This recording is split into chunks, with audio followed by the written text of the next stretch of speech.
We travel around a lot.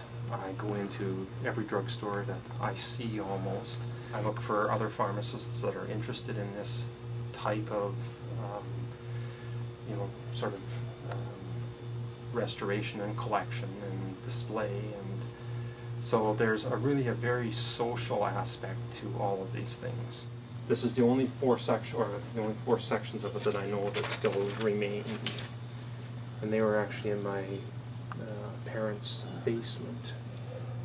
Auction sales, just so I get a little bit of stuff out of antique stores, a little bit of stuff online, but that gets expensive in a hurry when you start eBaying for stuff. But you do get some things there. One weekend, I think we spent 25 hours with 2 people working to hand sand this thing entirely. It's the history. It's 62 years. In fact, it's actually more than 62 years because my dad and my uncle both worked in a drugstore as kids. I love the sound of these things when they're open. Now, a product like this was corked. It predated like when you had screw on. So this goes back to just shortly after the turn of the century, probably. This particular product is interesting just by the products that are in it. Iron phosphate with quinine and strychnine.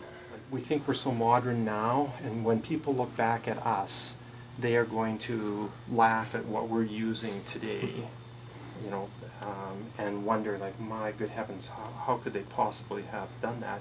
And we think we're very advanced. And so this product is sort of symbolic of a time.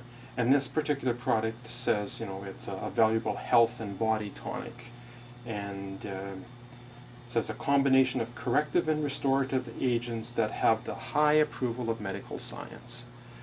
And it's that, what more could you ask for than the high approval of medical science?